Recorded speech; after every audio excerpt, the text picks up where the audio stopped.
Good job. Okay, we again take up Revelation. Last session, we were on chapter 17, verse 6. And that's where we stopped. So if you remember, we're in an angel, one of the angels that delivered the bowl of judgment has appeared to John and is giving him a deeper understanding of what the bowl of judgments meant, especially in the terms of the Babylonian culture or world that we live in today. And so we'll start at verse 7. Then the angel said to me, "Why are you astonished? I will explain to you the mystery of the woman and of the beast with the 7 heads and 10 horns that carries her." So this is the image that John has seen is this woman on the beast. It says that the angel took him to the wilderness. We don't know exactly what that means. It could be the wilderness of where Babylon was before it was destroyed. It could be the desert. It doesn't give us any definition. But John was surprised. He was amazed. He's confused about what he sees and what it means. And that's why the angel has said, "Why are you astonished? I'm going to explain it to you." So that's where we,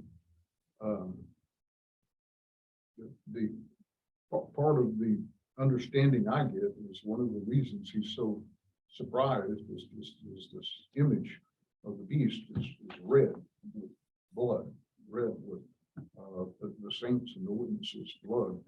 And John seems to be confused as to why this beast is winning. At this point, the beast is succeeding, and even again, not just against the lost people of the earth, but against the saints and the 3 witnesses. So, so verse 8. I've got the same. Oh, here you go, if you want one. No. The beast that you saw was and is not, and is about to come up from the abyss and go to destruction. Those who live on the earth whose names have not been written in the book of life from the foundation of the world will be astonished when they see the beast that was and is not and is to come. It identifies 2 different groups here. Those people whose name is in the book of life and those people who are not. So we have those two different categories. This terminology, you saw, was, is not, is about to come. It sounds confusing, but if you go back to chapter 13, verse 1, if you'll remember, it's when the beast appeared, and it reads, "As I stood upon the sand of the sea and saw a beast rise up out of the sea, having 7 heads and 10 horns, and upon his horns 10 crowns, and upon his heads the name of blasphemy." So that's when the beast appeared. And then in chapter 13, verse 3, it said, "And I saw one of its heads as if it was wounded to death. And his deadly wound was healed, and all the world wondered after the beast." So this beast, when he appeared, looked like he had a fatal injury. Looked like whatever, somebody. Well, in fact, what is it? Nancy Pelosi's husband in their home. Somebody came in and hit him in the head with a hammer, and he had to have surgery on his skull. But the point is, this beast looks like he died and came back, that he somehow survived a fatal injury on his head. So that gives you the sense of, well, the beast was, and then he wasn't, and now he is again, because he was injured and killed and recovered. Then in chapter 11, verse 7, it says, "And when they shall have finished their testimony," this is the witnesses, "the beast that ascended out of the bottomless pit shall make war against them and shall overcome them and kill them. So this beast is a prominent character throughout this Revelation period and keeps appearing, reappearing, dies, comes back to life. And that's, and then chapter 19, verse 20, which we haven't got to yet, tells us what happens to him. And the beast was taken, and with him the false prophet that wrought miracles before him, with which he deceived them and had received the mark of the beast, and them that worshipped his image. These were both cast alive into a lake of fire burning with brimstone. So that's where the beast is going to end up. He's not there yet, but that's where he's going to go. And so this is astonishing to the people who don't know God. But more important than that, don't know the word of God, because they can't see what's happening because they are uninformed. Matthew 24:24 gives us a preview of this. It says, "For there shall arise false Christs and false prophets, and shall show great signs and wonders, insomuch that, if it were possible, they shall deceive the very elect," which are the people with their names in the book of life. In the military, when we go across the wire, outside the wire, into the bad guys' territory, we always carried an authenticator that we could prove with codes. We could prove that we were part of the good guys, and that, and then we could tell if whoever we were talking with were the good guys too. So we'd always have an authentication protocol so that you could screen out, because you don't know everybody, so you have to determine whether they're good people or bad people. And we as Christians have that same ability. We have an authenticator. We can tell who's the good guys and bad guys. It's the word of God.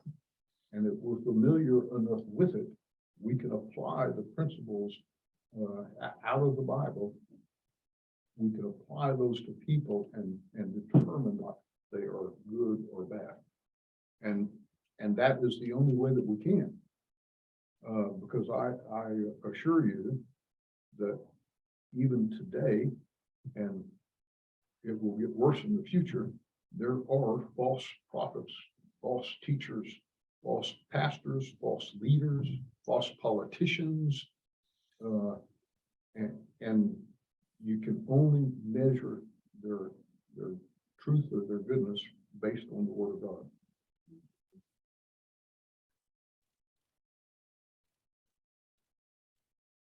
I asked Brenda if she's been seeing any videos about truth stuff. You hear that, Brenda? You're muted. Yeah, I don't want to go there. Let's put it that way. Yeah. Dennis can tell you more about it, Okay. but it's not truth. Okay, verse 9 says, "This calls for a mind that has wisdom. The 7 heads are 7 mountains on which the woman is seated. They are also 7 kings." So it says this calls for a mind with wisdom. In other words, you have to think about this. You have to reason it out, and then it gives us what essentially is a riddle about 7 heads and mountains and kings that doesn't make any clear sense. I have seen in different commentaries theories of what this verse means. Some say it is 7 of the Roman emperors who were in charge of the Roman Empire at various times while they were persecuting Christians. Some say it's the 7 hills of Rome. Some people says it's just 7 is the number of completeness. So these 7 heads are symbol of the most complete evil throughout the world. Some say it refers to all the kings of earth, and it just means seven. Since there's seven of them, that means all the kings. The seven is the complete number of God. I think that they represent actual kings or rulers of seven nations or countries that will be prominent at that time in history, whenever that is. I don't think that anybody can pin it down any closer than that, or they certainly haven't won an argument that says they know how to interpret it any better than that. But the key is the woman is in a position of authority over them. So this woman, the symbol of Babylon, has control of and or authority over these heads and these kings. Verse 10, 5 have fallen, one is, the other has not yet come, and when he comes, he must remain for only a little while. Again, this is confusing. There's various. This probably categorizes people into the main categories more than any other verse. The futurists, which I am in the camp of, not perfectly futurist, not perfectly preterist, but I see these nations as future nations, whether it's the United Nations, whether it's some countries that we don't even see today. If this is 1,000 years in the future, I have no idea. But I see it as countries, nations that represent actual nations and people.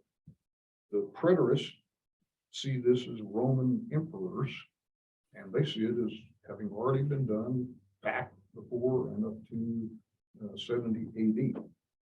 Historicist sees it as seven kingdoms like Egypt, Assyria, Babylon, Persia, Greek, Rome.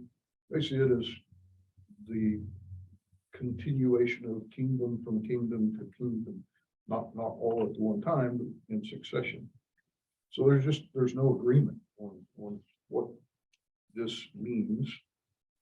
But like I said, I think I think these are we will see them as actual nations if we're around at the time. And the anti-Christian world of Babylon, and that eventually they will become a group which Babylon is in control of. We have something similar to that nowadays called the United Nations, and I don't know whether you've been aware of it or not, but our current administration is giving the United Nations more and more authority over the United States. We are relinquishing power and authority to the United Nations voluntarily. One example that I'll use is the United Nations now, by agreement, has the authority to determine health emergencies in the United States. So the United Nations Health Organization can now declare a pandemic in the United States with or without our agreement, with or without our approval. We have given them the authority to determine when we have a medical emergency here. And there's other areas where we have surrendered authority to the United States. Is it like, that's nothing, what it is basically, how we're starting to unite with them in a way that our troops is not just of America now, it's aiming towards United Nations area because of our leaders in our army, or like, because I heard some things, but I don't know how true it is, but that's where I feel like it's leading towards, is where they're gonna, like you're talking about, uniting to them, we're gonna slowly unite our country toward one unit instead of America's unit. It's their unit too. Yeah, and I think what you're driving at, and it's true, we made a major shift in, during Obama's presidency, where it was the first time we ever let our soldiers be under the command of a foreign country. And the NATO forces took command of several US military units in various parts of the world. And now that's becoming almost common. But it was never done up until that point in time. So it's an erosion, a slow process. When it gets to this point, we don't know. I think it's in the future. And if we're still around when it happens, I think we will be aware. We're aware of it now, but it will just continue to get worse. Verse 11. The beast, did I already read that? No. The beast that was and is not, is itself an eighth king, but it belongs to the seven and is going to destruction.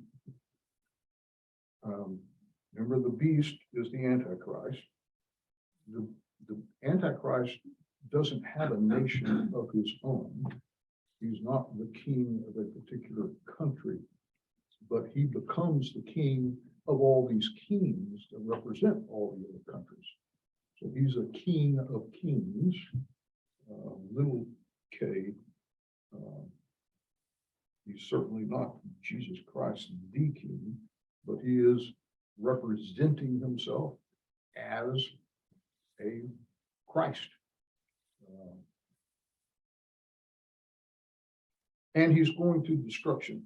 If we remember, I read the verse 19:20, where he is going to be thrown into the lake of fire. So he does not win, regardless of what he presents himself as. Okay.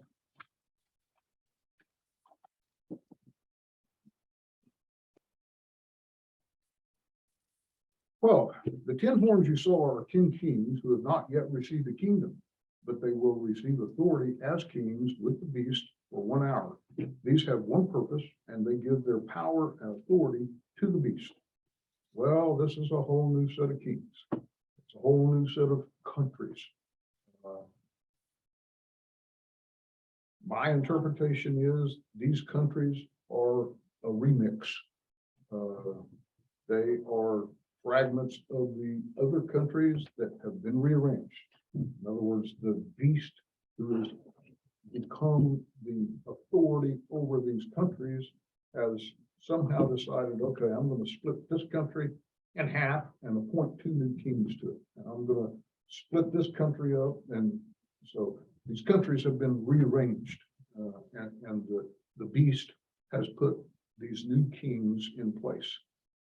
Well, if you remember what we just said about, well, the predecessor thinks these are Roman rulers.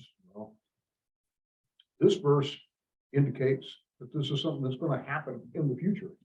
Hasn't even happened yet. We haven't seen it happen. So it's something that's going to happen in the future, even to us. So the people who try to move this into the past as having already happened, a type or a verse rehearsal, it's possible you can find the same thing occurring in the earlier times, but it's not the final time, because the final time hasn't happened yet. Does that make sense?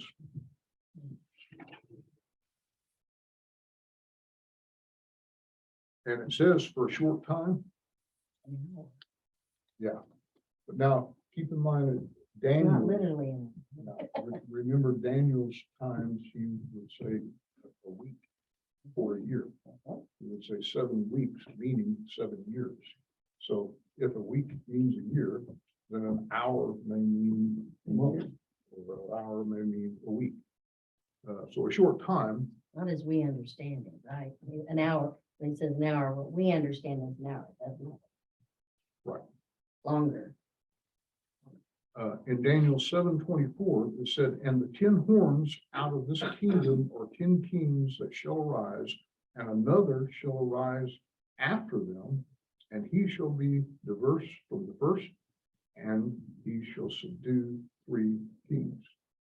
So Daniel's predictions were almost perfectly in alignment, even though they were just as confusing as it is in Revelation. They're so similar and were written with such a great gap between them.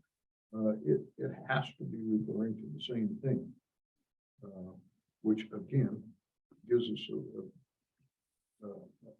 almost an undeniable sense that these are future events that's going to happen in the future. We have not seen it happen yet. It is prophecy.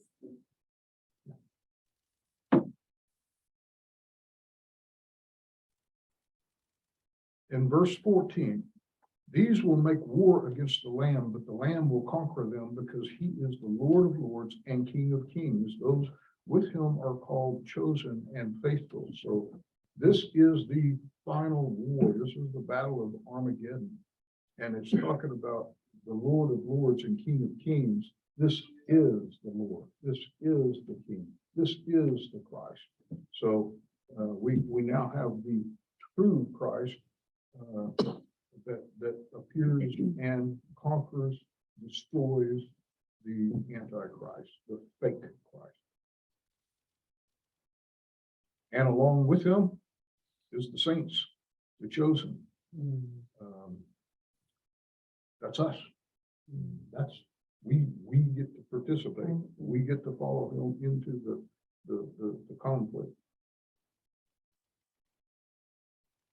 Okay, so we get to verse 15, which we discussed last week when we were talking about the first verse, when the lady was sitting on the waters. Verse 15 says, he also said to me, the waters you saw where the prostitute was seated are peoples, multitudes, nations, and languages. This again cancels out to me the preterist view that these things were all happening back in the 70 AD time period.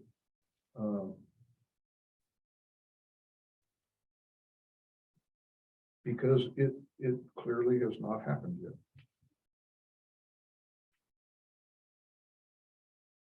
In Isaiah 8, verse 7,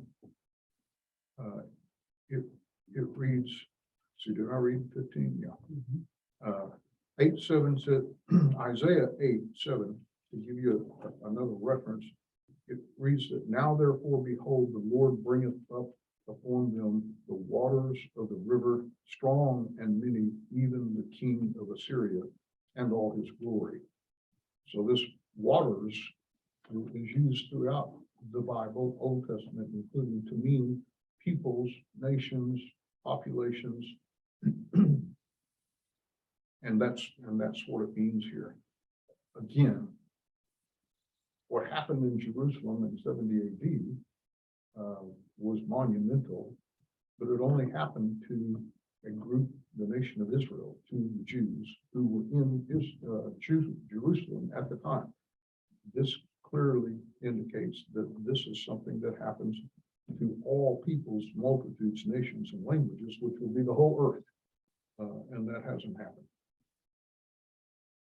Verse 16. The 10 horns you saw and the beast will hate the prostitute. They will make her desolate and naked, devour her flesh, and burn her up with fire. As we near the end of the tribulation, all this stuff that's been built up with the Antichrist, getting the kings lined up, making a pact with them, getting them to agree to surrender their religions and their governments and their laws to this new Babylonian worldwide government and system. And then as soon as the beast gets everybody in place that he wants them, then he removes Babylon itself. He used it as a tool to combine the people and get them into an agreement And so most people interpret this as the midpoint of the tribulation. The beast works like a politician who's trying to get people to go along with him for the first 3.5 years.